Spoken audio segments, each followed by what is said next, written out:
Hola, soy Marco Fajardo y esta es una nueva entrevista de Cita de Libros. En esta ocasión estamos con el escritor, periodista, guionista uruguayo Fernando Putazzoni, autor de Las cenizas del cóndor, una novela apasionante que cuenta la historia, una historia que transcurre en la época de los 70, que tiene que ver con la Operación Cóndor, con escenarios en Chile, Argentina y Uruguay. Este libro, que fue publicado originalmente en el 2014, acaba de ser reeditado en manos de una nueva editorial y asimismo está pendiente la producción de una miniserie. Fernando, te doy la bienvenida, muchas gracias por estar hoy con nosotros y primero te quisiera... Quiero saludarte antes que nada a ti y a la gente del Mostrador y a los chilenos. Muchas gracias. Te quisiera preguntar un poco, primero, qué ha transcurrido en estos años desde que se publicó este libro, cómo ha sido esa trayectoria de esta obra. Bueno, es raro, ¿no? Fue un fenómeno extraño porque el libro a priori era un libro casi impublicable.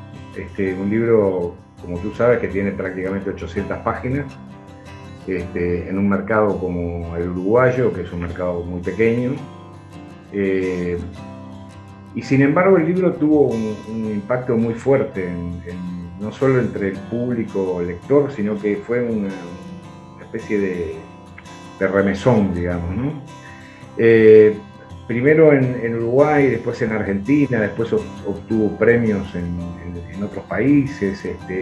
Después la Cátedra Vargas Llosa lo incluyó en la lista de finalistas para el premio de literatura que dan. Es decir, el libro tuvo como una sobrevida muy importante, ¿no? Y por supuesto que vendió muchísimos ejemplares en Uruguay, Argentina, se publicó en Chile también.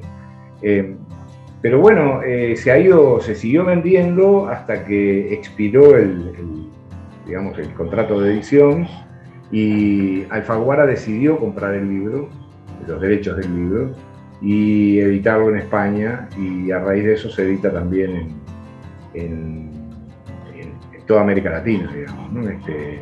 Ahora está la edición colombiana, la edición argentina, la edición chilena, que no sé si ya está en la calle o va a estar en estos días. Y bueno, van a seguir la edición mexicana, etc. Y por cierto que la editorial también lo editó de vuelta, Alfaguara lo editó de vuelta en Uruguay, y milagrosamente el libro se sigue vendiendo, ¿no? Como que era un libro muy a contracorriente, porque cuando se publicó había una tendencia muy fuerte a una literatura más intimista, más sosegada, más personalista, ¿no? O individualista, como se le quiera llamar. Y este libro era casi que lo contrario, era como una especie de mural, ¿no? Y eso generó una respuesta extraordinaria. Y la verdad que a mí me sigue llamando mucho la atención esa especie de entusiasmo lector que hay por el libro, que además se multiplica con gente que se lo pasa unos a otros. Hay clubes de lectura que lo incluyen, que compran de a 5 o 6 ejemplares para repartir, bueno, en fin. Y bueno, creo que lo que está detrás de eso es una necesidad del público, de los lectores, de la sociedad, de comenzar o de continuar, digamos, develando lo que pasó en esos años, que durante mucho tiempo no se supo porque no se podía, porque no se transmitía, y después había una especie de tabú. Y después se quiso implantar otro tabú, que era, eso ya está, ya hablamos de eso, no sigan con ese tema. Lo cual generó toda una especie de manto, ¿verdad?, sobre esa historia general de las dictaduras en el Cono Sur, el llamado Plan Cóndor. Y el libro yo creo que demostró que en realidad eso era una especie de imposición mediática sugerida, ¿no?, casi subliminal, pero que la gente tenía mucha avidez, y esa avidez fue lo que marcó, por decirlo de alguna manera, el impacto del libro, ¿no? Ahora, para los lectores que no lo conocen, esta historia apasionante, ¿cómo tú, qué sintetizarías o cómo les contarías de qué trata esta obra? Bueno, yo hace muchos años que trabajo una literatura que es y no es ficción, ¿no? Tomás Eloy Martínez, el escritor argentino, decía que en las novelas todo lo que es verdad también es mentira. Y también se puede invertir y decir que lo que es mentira también puede ser verdad. Entonces yo trabajo en un límite entre la ficción y los hechos comprobados y comprobables, no solo comprobados, sino comprobables por parte del lector, que tiene mucho emparejamiento con algunos autores latinoamericanos y europeos, y que arranca allá por los años 50 con Rodolfo Walsh, que era un gran escritor argentino. La novela, que es una novela, cuenta una historia real, que es la de una uruguaya que cae presa tratando de ingresar a la Argentina desde Chile, donde vivía exiliada. Está embarazada en Argentina en el año 1974, durante el gobierno de Perón.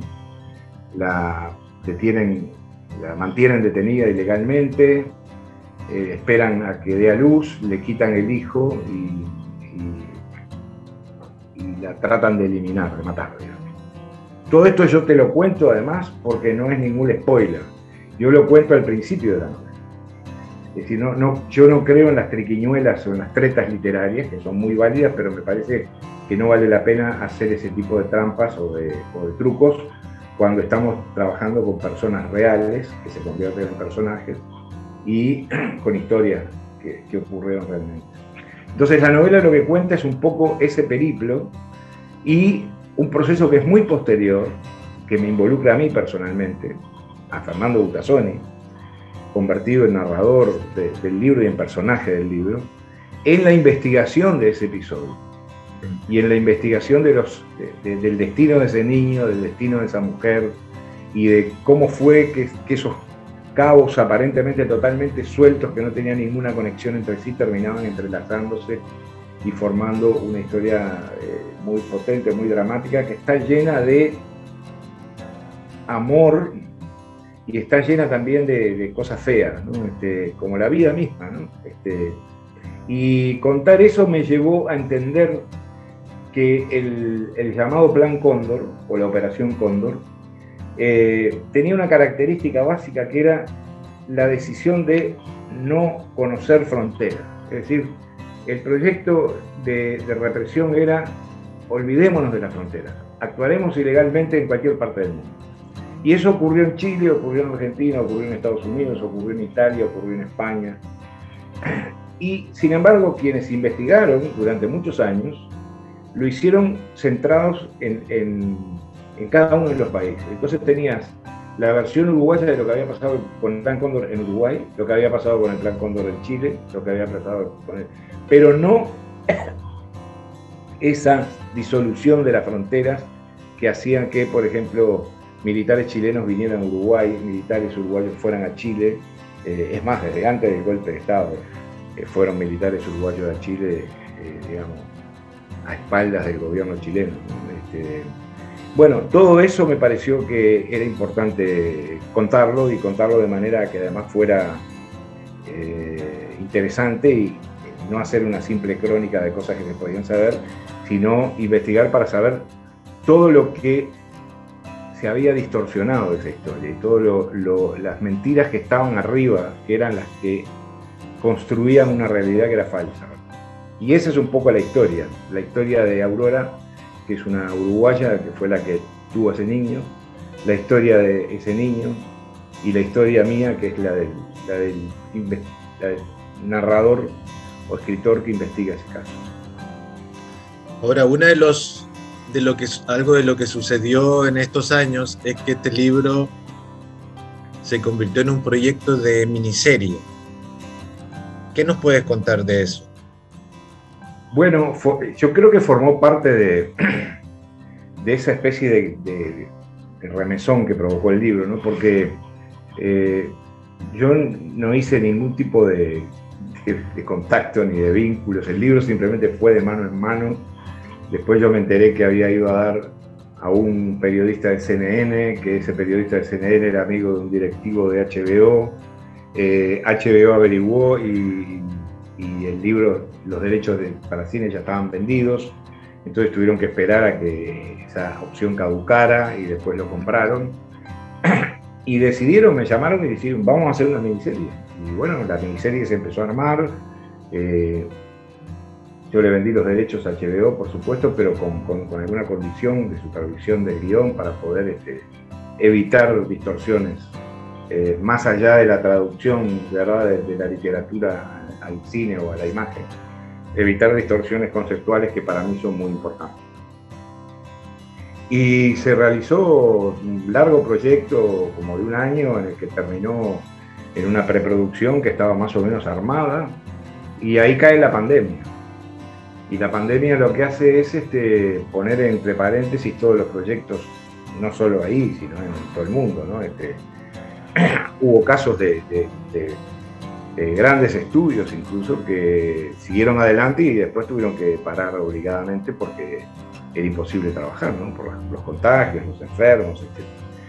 Y bueno, ese proceso quedó en paréntesis. Después hubo una compra corporativa de HBO por parte de Warner y hubo cambios en la dirección de HBO, pasó a llamarse HBO Max y en eso estamos. El paréntesis todavía no se cerró. No sé si se va a cerrar con la filmación de la miniserie, que eran 6 capítulos, de 1 hora y algo cada uno, o si se va a cerrar con la clausura del proyecto, ¿no? En cuyo caso lo haremos por otro lado. Ahora, para ir cerrando, ¿por qué te parece importante hablar de estos temas? Bueno, yo creo que es importante porque nosotros somos todos, incluso mis nietos que son pequeños, una parte nuestra, somos lo que fuimos como sociedad, no me refiero solo como individuos. Entonces me parece que tener una actitud de olvidar o tapar o no hablar, de eso no se habla, en cuanto a un pasado que es muy triste, muy dramático y que salpica a todos. Es decir, no es un problema político, no es de la derecha o de la izquierda, creo que es un pasado que a todos nos salpica de alguna manera, a todo el espectro ideológico lo salpica y lo compromete y lo interpela. Me parece que es importante que eso también esté en la consideración de la sociedad, del público. A mí me llamó mucho la atención, yo ahora hace como 2 años que estoy investigando otra historia que no te la voy a contar, pero que se desarrolla justamente en Chile. Es una historia de unos uruguayos en Chile. Y me llamó mucho la atención porque leyendo muchas cosas, desde libros hasta Wikipedia, es muy gracioso porque hay muchas cosas referidas a Chile, instituciones, lugares, edificios, que hacen un pormenorizado recuento de su historia hasta 1973 y después saltan a 1990. Es decir, hay como una parte que se la tragan, prefieren no contarla o no decir determinadas cosas. Y me parece que eso no es bueno. En Uruguay pasa lo mismo. Me parece que no es bueno. Me parece que es bueno hablar. Me parece que es bueno conversar, dialogar y reflexionar sobre eso que nos pasó, que fue terrible, fue espantoso. Yo creo que las nuevas generaciones tal vez no tienen idea del grado de conmoción y de desgarradura social que generaron las dictaduras y cómo se generaron esas dictaduras. Entonces, a veces cuando hablamos del pasado, estamos hablando del presente. Yo estoy leyendo, acabo de leer ahora un libro maravilloso de un italiano que se llama Antonio Scurati, que es la historia, de alguna manera, de Mussolini y del fascismo en Italia, que es una novela. Son 2 novelas en realidad. Y en realidad, si tú te pones a analizar lo que cuenta Scurati de los años 20 en Italia, lo podés ver hoy en muchos países. En Europa, en América Latina. Entonces, cuando hablamos del pasado, ¿hablamos solo del pasado? ¿O no estamos también refiriéndonos al presente? Por eso a mí me parece que es importante. Y por eso yo de alguna manera consagré mi carrera como escritor a rescatar y contar esas historias que quedaron ocultas, escondidas, digamos, en una realidad. Bueno, Fernando, ha sido muy enriquecedor este diálogo, te agradezco mucho por tu tiempo y ojalá veamos esa miniserie. Bueno, Marco, un gran abrazo para ti y para todos el colectivo del Mostrador y para todos los chilenos. Un gran abrazo.